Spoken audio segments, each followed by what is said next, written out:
Auburn hired a new head coach, Bryan Harsin. Auburn football hired a new head coach, Bryan Harsin. And I got a couple thoughts. Number one, Bryan Harsin is a decent coach. He's a decent guy. He was at Boise State for 7 years. He was 69-19. And so he's not a bum. Bryan Harsin won games. He's not a terrible coach, pretty clearly. And so I am willing to give him an opportunity to see how he does, right? I have an open mind. And, everybody has to start somewhere. Who was Nick Saban before he won a national championship and did everything he did? Who was Dabo Swinney before he was the head coach at Clemson, right? Like, everybody has to start somewhere, and we'll see how Bryan Harsin does at Auburn. I will say, though, he's not the big name that I'm pretty sure Auburn was expecting to get, right? Everybody, I know Auburn fans were probably hoping to get a guy like, the names on the table were like ridiculous. Mike Gundy from Oklahoma State's going to leave Oklahoma State where he's got a good job and is safe and is loved for Auburn. People were saying Mario Cristobal might go to Auburn. I was like, in what world are you living in?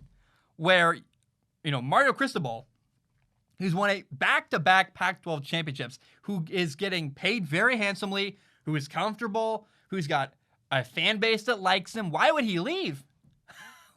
I don't understand. And so it didn't work out.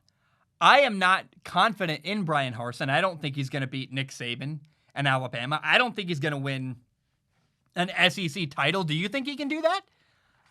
I don't think so. And Auburn just fired Gus Malzahn, who is not a person I will be in any hurry to defend. Right? Gus Malzahn is a very fine head coach, though.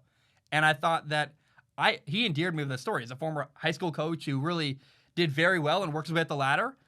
And in the buyout, Auburn is paying Gus Malzahn over $21 million to not coach, to not be their coach. They paid him to leave.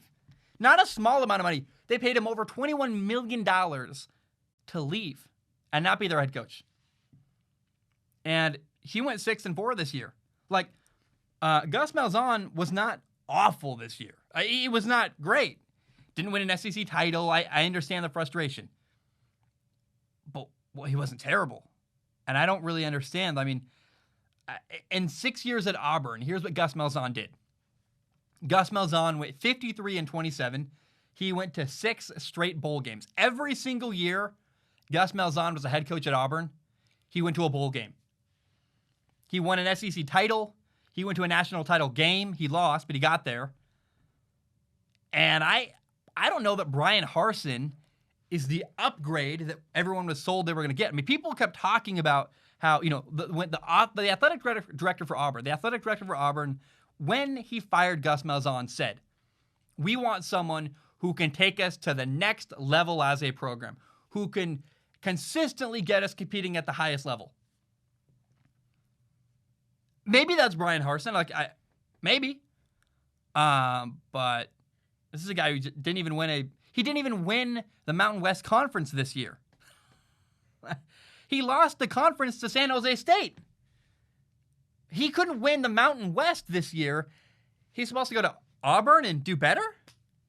That's a bit of cherry picking. I literally just thought of that. It's like cherry picking one thing for another. But it's just pointing out the absurdity of a guy who I don't know very much about. I'm sure most people that are fans of Auburn have not heard of Bryan Harsin. And it feels like Auburn is paying $21 million to Gus Malzahn so they can downgrade and get a different coach. Not really a better coach, a different coach who isn't as annoying because he hasn't been there for 6 years, so they're not tired of his whatever qualities they're tired of with Gus Malzahn. Probably the fact he's really secretive and quiet and, hard to work with. But my point is Auburn has unrealistic expectations. It just feels like they got mad and they fired Gus Malzahn without a plan. They acted on emotion rather than acting with, a well thought out plan.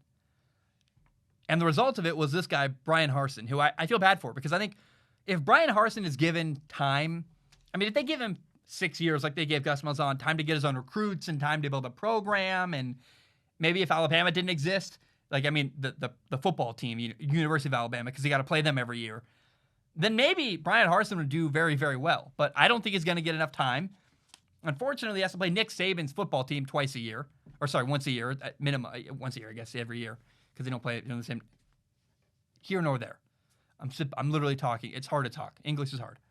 But I don't have confidence Bryan Harsin is the guy to take Auburn to the next level. I would love it. I have nothing against him. Interesting coach at Boise State. I'm a West Coast guy. I like to see people succeed. And I hope that they're patient. I hope that they give him time to at least have a fighting chance to do well.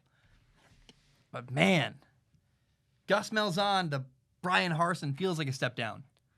And I know they were hoping for a big name, didn't get it. And maybe a couple years from now I look like an idiot. Maybe I am open to the possibility that Bryan Harsin is just a good guy who builds a good program, and they're patient, and maybe Auburn does it right. Maybe. I don't think hiring Hugh Freeze was the right move from Liberty, so maybe Bryan Harsin is a good move. Maybe. But we'll see. I am not confident that Bryan Harsin is the right guy to, what was the quote exactly? He said, like, to make sure that Auburn is competing at the highest level year in and year out. Winning at that, whatever he said, like he wanted them to get better. And I don't know that Bryan Harsin is a step in the direction of getting better for Auburn University.